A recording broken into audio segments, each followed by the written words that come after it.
Hello friends, I hope you are well. Now for those who have seen the Barbie movie, this will be all too familiar. But for those who have not, today we're reviewing this hot pink Nokia G42 5G Android phone. And aside from the pink overload, which is brilliant, this phone has a lot to offer at a very reasonable price of 449 Australian dollars. You heard that right, sub $500 5G phone. But that's not all that makes this phone unique. So if durability, repairability, and reliability is your niche and you like Nokia, then tune in for the rest of the video. Big thanks to HMD Global for sending this phone for review. If you're not aware, they bought the Nokia brand. That means they've been manufacturing phones. Now their shtick is that not only are they the largest European manufacturer, but they're the leader in sustainability of repairable devices and the top choice for taking a digital detox, according to their site. But if you're watching this video, you're not taking a detox, so make sure to like and subscribe, and let's get started by rolling the intro.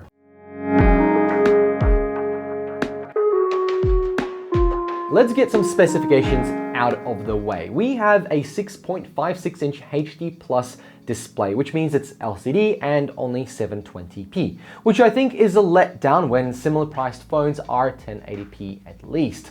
The colors are actually bright and it fits nicely into my hand, though let's not beat around the bush, it's a large phone.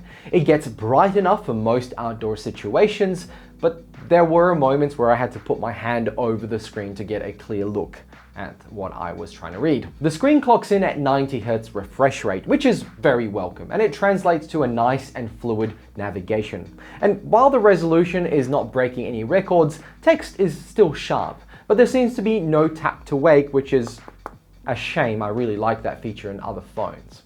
The Snapdragon 480 chip delivers a fairly smooth experience in day-to-day use, fairly because there are moments of stutter in certain situations, which can be a bit jarring when you experience fluid 90 Hz refresh rate.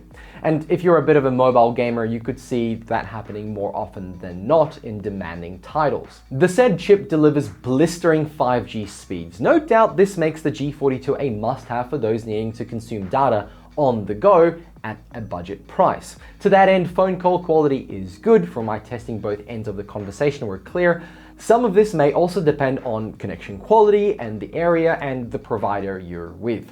For storage, we have a hefty 128 gigs and on RAM 6 gigs, which helps with multitasking, which this is not bad at. With that in mind, the battery. It's incredible. Not only is it an all-day battery, but it's a multi-day one at that. With light use, I managed 3 days before I had to plug it in. With heavy use, 2 days. And something I haven't done in a long time, which is go to bed without putting this on charge. And I'll also add that the charging is a little bit slow, but you do get good mileage out of it. Android. I'm not going to dwell too much in this area. If you like Android, you'll like this. It seems to be a very clean version of Android 13 with a promise of 3 years of monthly security upgrades and 2 years of OS upgrades, which for a $450 phone is actually quite good. The problem with that is that the phone may outlast the upgrades. More on that in a moment. The camera is surprisingly impressive for such a cheap phone, and according to the details, the capabilities are bolstered by their AI smarts.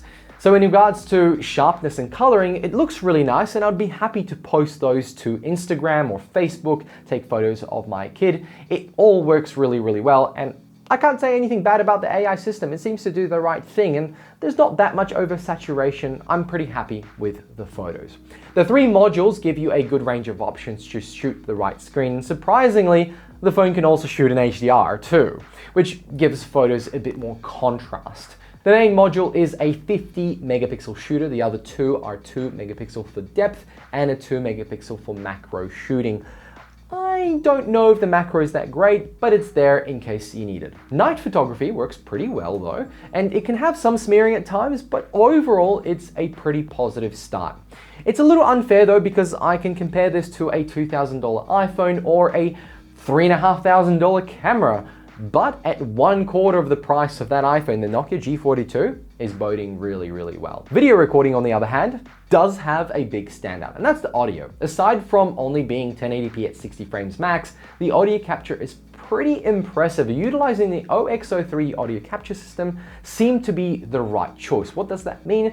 Well, when you do play the content back, it sounds pretty crisp, and even actually when you're using this as a media consumption phone, the audio is crisp. But the recording on videos is great. The voice comes through really nicely. All right, folks, this is a test of the 1080p camera at 60 frames. However, this video is showing it to you at 4K 30 frames. So you can see how far you can take the actual 1080p and stretch it out, and it still looks quite reasonable.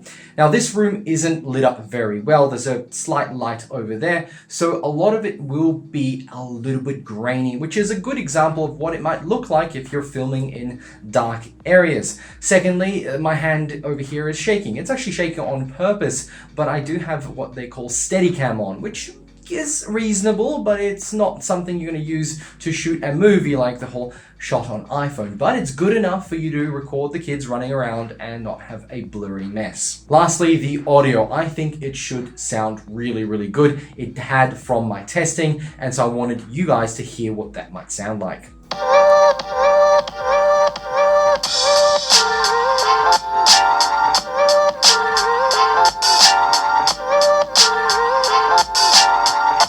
And this is the front camera of the phone in video mode.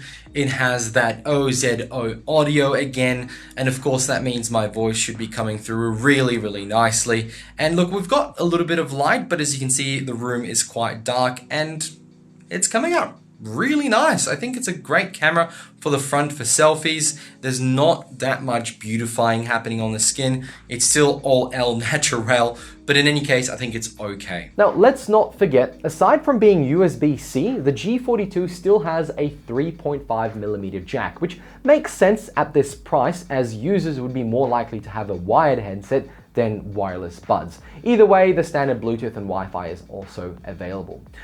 To open the device or log in, there are two options, either a facial scanner or a fingerprint on the lock and unlock button. Now, my concern about the facial unlocking technology is that it uses the camera instead of a depth sensor, and that doesn't really bode well for security. However, the fingerprint unlock is very good, and in my view, this would be the best one to use. Now, in regards to usability and build quality, this is a very well-built phone. It feels solid in the hand. It has a little bit of weight to it, so it does feel a little bit premium. The front is nice and flat. The front screen is curved around the edges, and it gives a nice feeling in the hand. Now, I haven't noticed any damage over the last few weeks. I have been using it day to day. So of course you can expect some scuff marks, but I have had no case on this and it's been really good so far.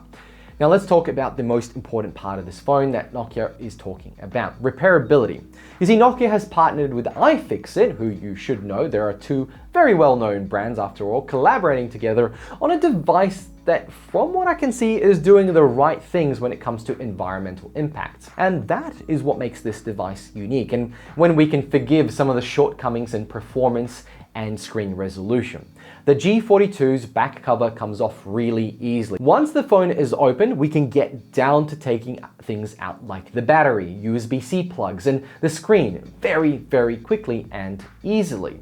This simplicity allows the phone to be repaired quickly and by anyone. Not just because iFixit has some of the best tutorials available on fixing phones, but it definitely helps. And this is the main draw card, being able to repair this quickly and easily. But the question we have to add is, would this phone break often? We have Gorilla 3 glass at the front, IP52 rating for protection against water sprays and dust. And here's the best part. Unlike Apple, where the screens cost nearly $300, $400, the parts for the G42 are extremely affordable.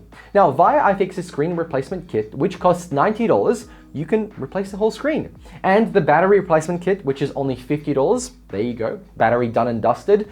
Charging ports are $43, and other replacement parts are also around the $42 mark. Actually, most of the packs do come with their own tools to make the job as easy as possible. The Nokia G42 5G is well priced for the market in my opinion. It's a good budget option, but with the ability to repair it cheaply looks to be a great option for teenagers. I would imagine this works well for parents who would buy their kids their first phone and expecting it to be broken pretty darn quickly, and within that 2-year period you might end up replacing that screen a couple of times and it's still going to cost you less than one iPhone. And because of the partnership with iFixit, the ease of repair and cost of parts makes this a very unique offering, and maybe the main reason why you should go out and buy the G42, even if the screen is only 720p.